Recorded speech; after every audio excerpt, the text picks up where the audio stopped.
Well, hi YouTubers, hi. I'm back with the 40 Years of Mills and Boone, and this is another Mills and Boone Cherish, okay. Now, it's part of a compilation, however, I'm only reviewing one of them because I couldn't stand the title of the second one, From Maverick to Daddy, Grouchy Cowboy, Caleb Dole, to use avoided all things family related, yeah, and against family, so I ignored the second, went for the first one, by Brenda Harlen, A Wife for 1 Year, okay, part of the Mills and Boone Cherish, and here's the blurb. To claim his trust fund and launch his career, bachelor Daniel Garrett needs to be married, and no one can tick all the wifely boxes like his best friend Kenneth Scott. But an unplanned night with his virgin bride leads to a surprise that may alter their friendship forever. Okay, of course she's a virgin. Women are unicorns in these stories, of course, you know. Now, this isn't like the first time they have sex she gets pregnant, by the way. No, he's kind of months into their relationship.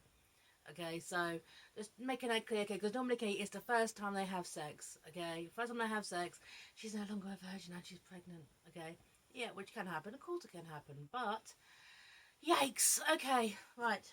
So, basically, Kenna is poor, she's poor, poor, poor, and Daniel is rich, rich, rich, but he needs his trust fund, and there she is. So, friends in school, but they were friend zoned quite early. Okay, they met probably over pizza because Kenna asked him to tip her some money for pizza, and they became friends. The ultimate friend zone. Okay, and to break out of their friend zone because they're not in love. They're not in love.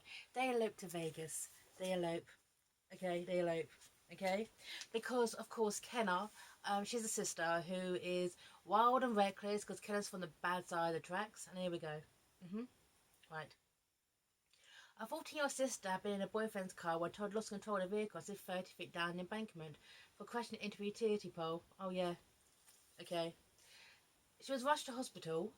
So Becca was rushed to hospital with 3 cracked ribs, a punctured lung, and a tibia shaft fracture.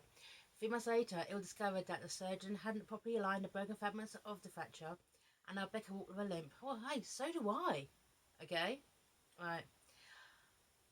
After several more doctor's appointments and specialist consultants, it was agreed that another operation would be needed if she wanted to correct the problem. But this surgery wasn't considered elective, nor it be subsequently, nor the subsequent physiotherapy sessions will be covered by the medical insurance. So the estimate of the cost, $80,000. Hey, I was lucky. My leg would have been probably about 300. My leg, if I wasn't in the UK, getting me to learn to walk again, would have been a hell of a lot. Probably look at $250,000. Okay, I didn't have insurance. I have the National Health Service. So basically, since Kenna's got money issues, she agrees to this marriage to get a couple of million in the bank to, it's only for a couple of months after all. She can be married. She can be married to Daniel Garrett. She doesn't love him. She doesn't love him at all. Okay.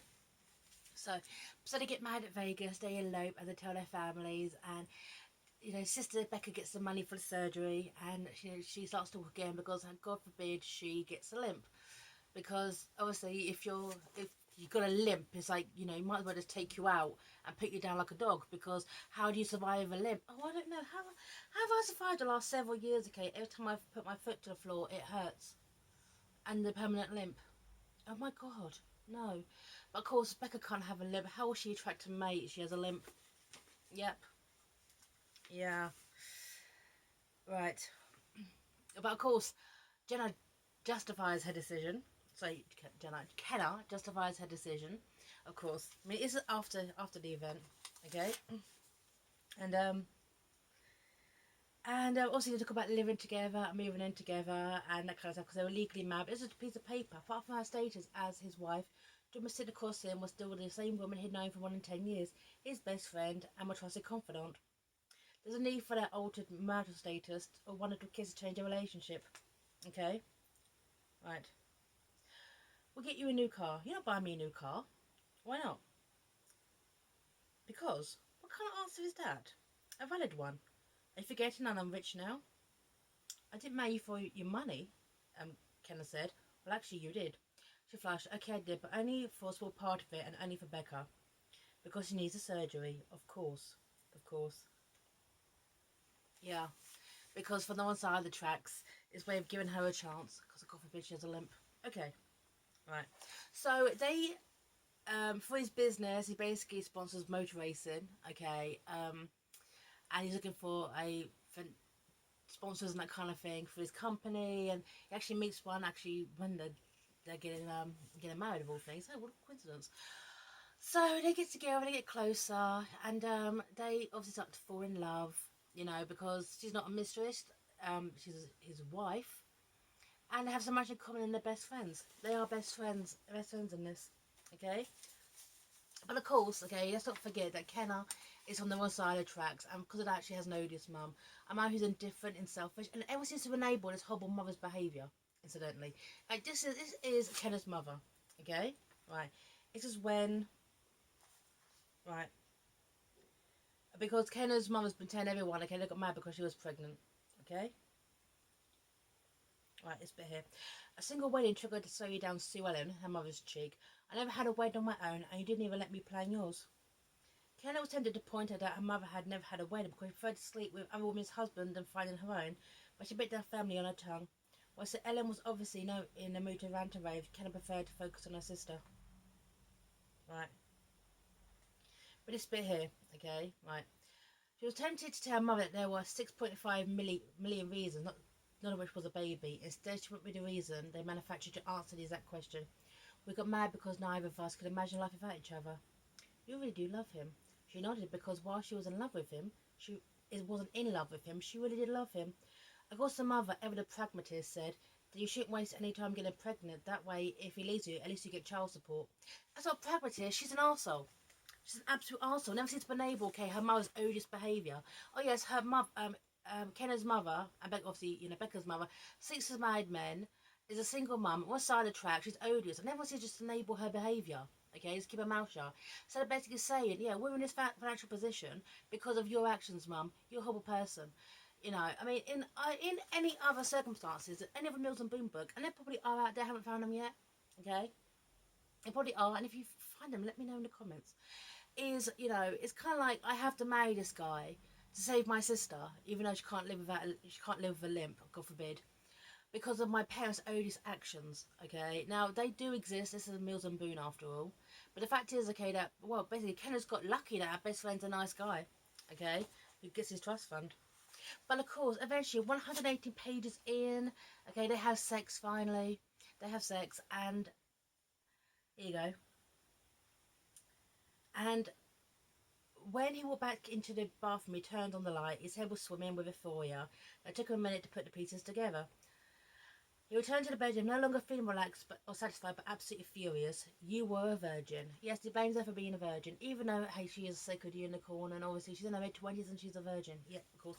But she had a bad experience that caused that to happen, and once Daniel actually figures that out, he's a lot more sympathetic, okay, while she's a bit more wary of men.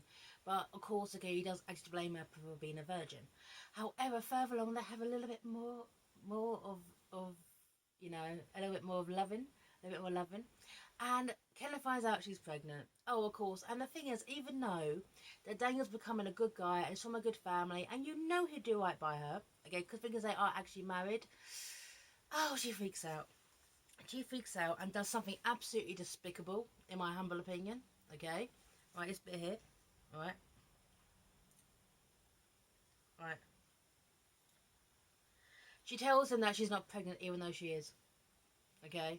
She totally dismisses Daniel's feelings on this because she is actually a horrible person. Get this bit here. This is a bit here. Right. No father, Sue Ellen for a mother. This is when she's talking to a friend.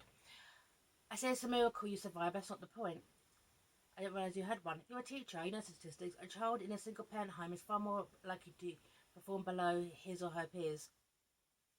You know statistics can be used to prove almost anything, Callum rebutted. But a study which I did read focused on kids on low-income families who had no contact with the non-custodial parent. So you plan to work out a schedule for shared custody? No, she places a hand over her belly instinctively, protectively. I just meant I won't interfere with my baby knowing his or her father. What if Daniel wants shared custody? Laura challenged. He won't. How do you know? Because he doesn't want this baby at all. Maybe not now, Laura acknowledged. Maybe he wasn't prepared for this. But you're not due, so you've got 7 months to get used to the idea of being a father. Because basically she lied that she was pregnant. Okay? Said that she wasn't. plans to, I don't know, get a divorce, raise this baby, and what, not tell Daniel, he has rights. Sorry, just whole kind of, oh, I will let him have a relationship with, with the baby. It's kind of, who the hell do you think you are, Kenna? Who the bloody hell do you think you are to be so entitled? Oh, I will let him. Oh, sorry, hold on. I sat there thinking, hold on. Due to her actions, and they would not do this in Mills and Boone, but I thought it'd be quite funny if they actually did. Okay, because this whole kind of not telling the father about the baby is actually quite a common trope in Mills and Boone novels. Is the fact is, okay, Daniel was pissed and sued for full custody. I mean, let's face it, he's wealthy, Kenneth's on alongside the tracks, he actually has rights, which Kenneth is bloody ignoring. Kenneth's basically ignoring Daniel's rights, well, she actually is a bit of an arsehole. I just sat there thinking, you act some more than pies. I married you to my sister could, make sure she can't limp because, oh, it's the worst thing in the world, incidentally, having a permanent limp. Yeah, I have one of those, okay? I'm stuck with it, I adjusted to it, doesn't define my life, actually walking does hurt, but that's just reality, okay? And you're no different from your mother. You're absolutely no different from your mother in that respect, okay? No. So don't act all pious, okay? Then, oh, I tell her from mother how lucky I survived. Well, at the end of it, you're no different. You're absolutely no different from her. But however, then you find out about the baby, they all live happy ever after. Then you loves being a dad, because of course he would, because he cannot try not to even give him the chance of that.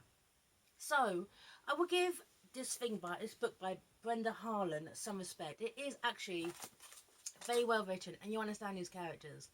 But once again, the fact is that the women in these books do such horrible things to justify their behaviour. Yes, okay, fine, Kenna was from the wrong side of the tracks. She had issues with men. Yes, Daniel did blame her for being a virgin, okay? But at the same time, she had no right to basically try to dismiss him from their child's life because at the time she was unsure that he wanted children. That's unfair. That's a dick move, okay? So, my feelings on A Wife for 1 Year, or A Wife for 1 Year Comes Forever. Actually quite well written. And understandable. But I still didn't like Kenna for what she did. Okay, sign off here. This is the 40 Years of Mills and Boone. And take care everyone. And bye now.